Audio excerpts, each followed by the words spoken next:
नमस्कार विद्यार्थी मित्र, आज आपण या ठिकाणी BA द्वितीय वर्षातील तृतीय सत्रामध्ये भूगोलाचा जो काही पेपर आहे हवामानशास्त्र, या हवामानशास्त्राच्या पेपरचा या ठिकाणी आपण विचार करतो, अभ्यास करतो. मित्रहो, मागील तासामध्ये आपण हवामानशास्त्राचा इतर कोणकोणत्या शास्त्राशी संबंध आहे हे बघण्याचा प्रयत्न या ठिकाणी करत होतो. त्यामध्ये आपण हवामानशास्त्र व भूगोलशास्त्र, हवामानशास्त्र व कृषीशास्त्र, हवामानशास्त्र व वनस्पतीशास्त्र या तीन वेगवेगळ्या शास्त्रांशी हवामानशास्त्राचा कसा संबंध येतो हे पाहण्याचे काम आपण मागील तासामध्ये या ठिकाणी केले आहे. आजच्या तासामध्ये आपल्याला हवामानशास्त्र व सैन्यशास्त्र, हवामानशास्त्र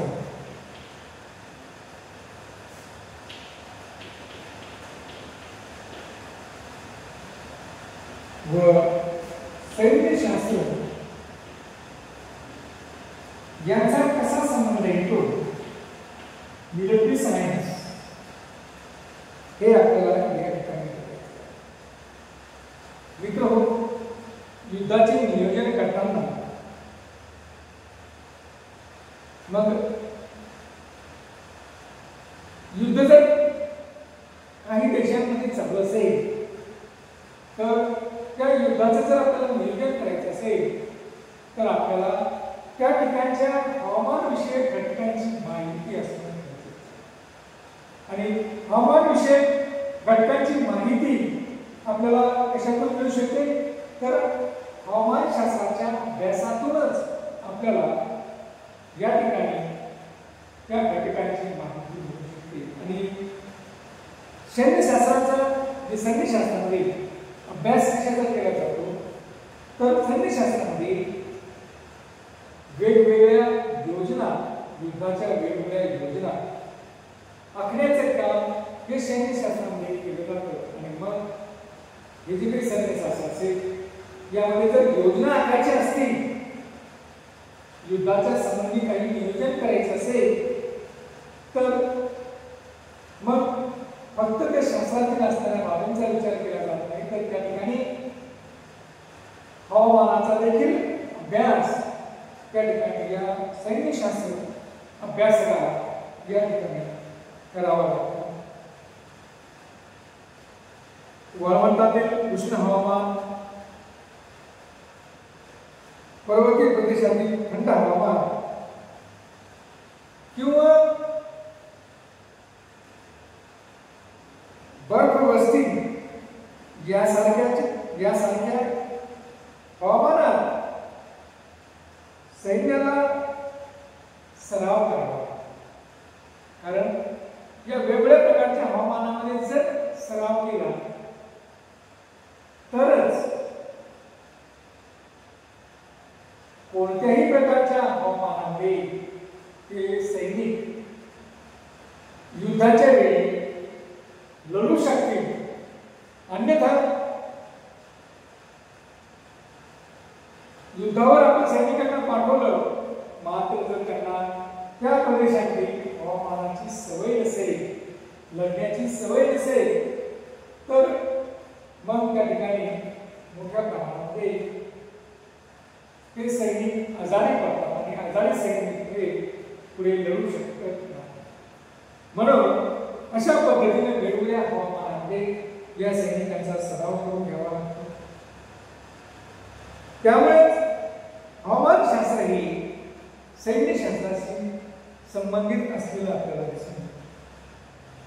मित्रहो,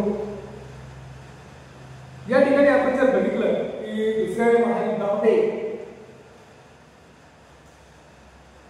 हिटलर याने जवळपास संपूर्ण जग जिंकण्याची प्रतिज्ञा त्या ठिकाणी केली होती आणि तशा पद्धतीने त्यांनी कारवाई देखील केली आहे की जे काही उभारलं होतं त्या सैन्याने जगातला बराचसा भाग काबीज केला.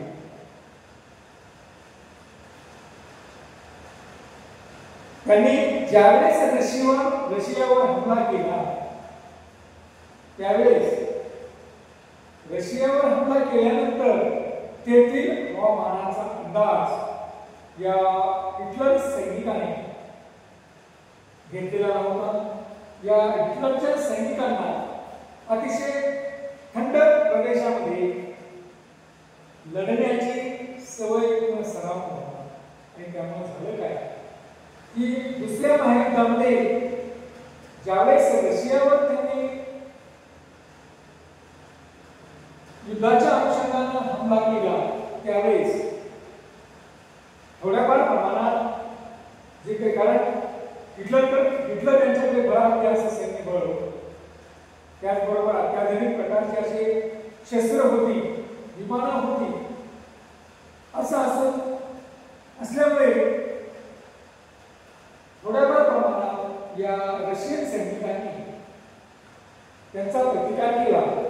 मात्र त्यांची पिछेहाट मात्र त्या ठिकाणी होता रशियन सैनिकांनी. मात्र या रशियन सैनिकांसाठी जो धावून आला तो म्हणजे त्या ठिकाणचं असणारं हवामान. हे हवामान या रशियन लोकांसाठी रशियन सैनिकांसाठी त्या ठिकाणी मदतीचा हात या हवामानाने दिला. कारण का तर त्यानंतर त्या ठिकाणी हिवाळा हा ऋतू सुरू झाला आणि या हिवाळ्यात हा जो काही रशियातील आहे हिवाळ्याचा काळ सुरू झाल्यानंतर रशियातील असणारा हिवाळा हा अतिशय थंड अशा पद्धतीने या हिवाळ्यात तिथं तापमान अतिशय कमी होतं आणि मग कमी तापमान झाल्यामुळे त्या ठिकाणी बर्फवृष्टी आणि त्या ठिकाणी मोठ्या प्रमाणात सैनिकांबरोबर जे काही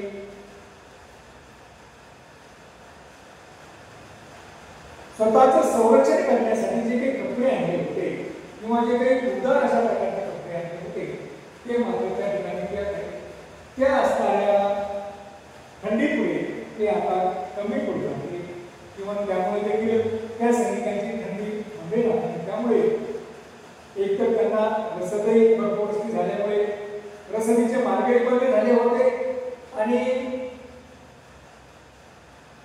प्रचंड प्रमाणात त्या ठिकाणी थंडी असल्यामुळे हे सैनिक न लढताच हिटलरचे त्या ठिकाणी जाळी पडू लागले.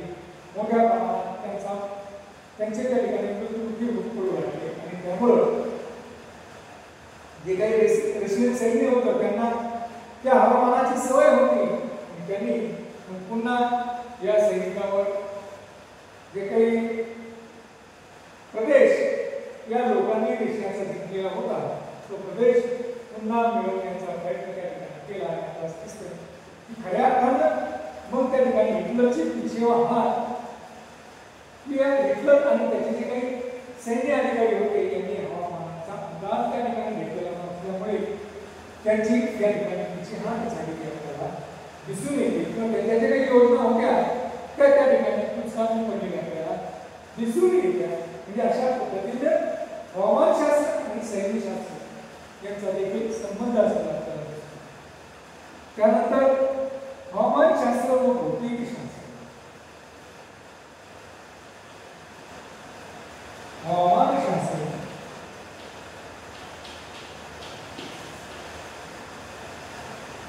व भौतिकशास्त्र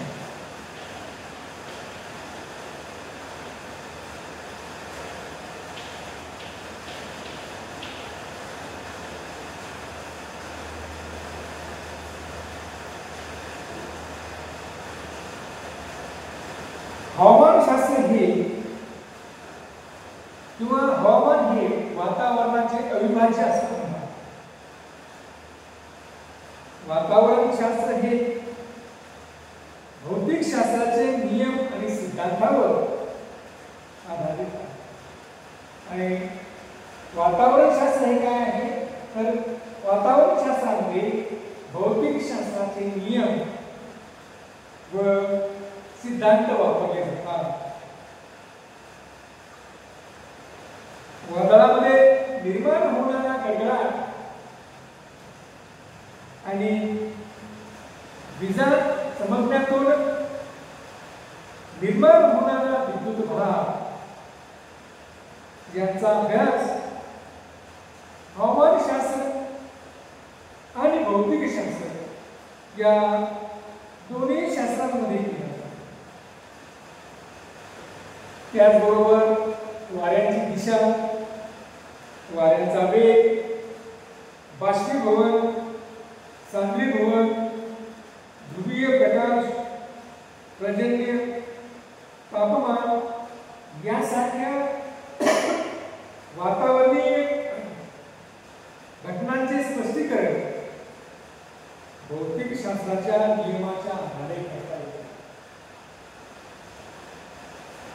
वातावरणातील भौतिक प्रक्रियांचा स्तर काल सापेक्ष अभ्यास हा हवामानशास्त्रामध्ये केला जातो. त्यामुळे हवामानशास्त्र व भौतिकशास्त्र हे परस्पर पूरक असलेले आपल्याला असतात. मित्र, या ठिकाणी आपण जर बघितलं की हवामानशास्त्र आणि भौतिकशास्त्र या दोघांची जोड कशी निर्माण झाली किंवा दोघांतील असणाऱ्या या दोन भिन्न प्रकारच्या ज्ञानशाखा आहेत. भौतिकशास्त्राला आपण पदार्थ विज्ञान असं म्हणतो आणि या पदार्थ विज्ञान आणि हवामानशास्त्र यांचा कसा संबंध येतो किंवा कसा संबंध आहे. ज्यावेळेस आपण पाहतो की हवामान या हे घटक वातावरणशास्त्राच्या अनुषंगाने अविभाज्य अशा प्रकारचे अंग आहे.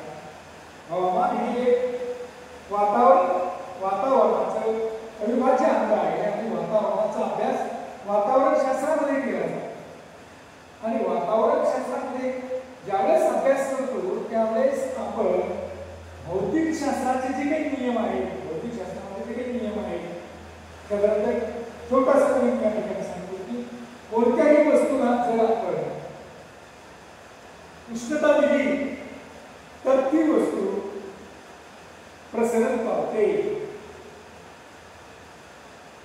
ही वस्तू प्रसरण पावते हा भौतिकशास्त्राचा नियम आहे. हाच नियम वातावरणशास्त्रामध्ये आणि वातावरणशास्त्रातील अविभाज्य अंग असणाऱ्या हवामानशास्त्रामध्ये किंवा हवामानामध्ये असतो. साधारणतः आपण पाहतो की हवामानाचा एक घटक म्हणून ज्यावेळेस आपण तापमानाचा अभ्यास हवामानशास्त्रामध्ये करतो त्यावेळेस हवामानाच्या तापमान या घटकामध्ये देखील हा नियम वापरला जातो किंवा या नियमा अनुषंगाने अशा ठिकाणी होतं. आपण पाहतो की एखाद्या प्रदेशामध्ये जर तापमान अधिक पडत असेल किंवा उष्णता अधिक सूर्याच्या अनुषंगाने निर्माण होत असेल तर त्या ठिकाणची हवा ही प्रसरण पावते, विरळ होते.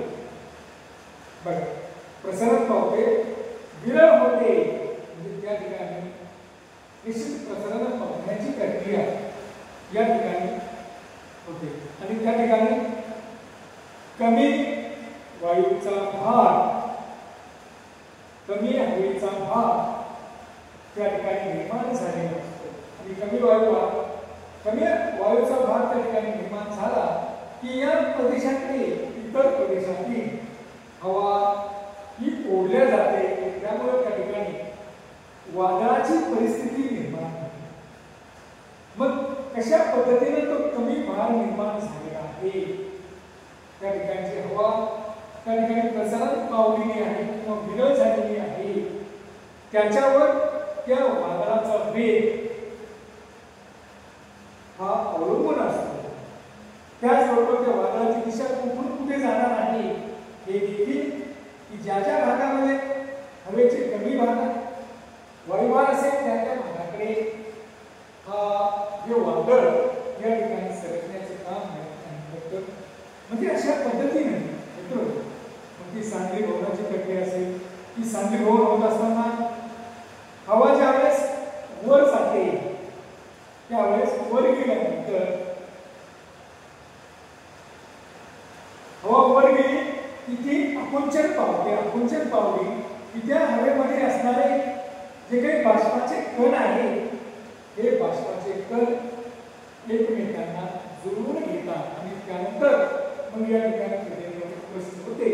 म्हणजे प्रसरण आकुंचन पावण्याचा जो काही नियम आहे हा जसा भौतिकशास्त्राच्या अनुषंगाने तसाच तो नियम वातावरणशास्त्र म्हणजेच हवामानशास्त्रामध्ये देखील वापरला जातो. आणि आपण पाहतो की अशाच पद्धतीने भौतिकशास्त्र आणि हवामानशास्त्र हे दोन्ही शास्त्र एकमेकांतील असणाऱ्या नियमांचा ज्ञानाचा वापर करण्याचे काम या ठिकाणी करतात. धन्यवाद.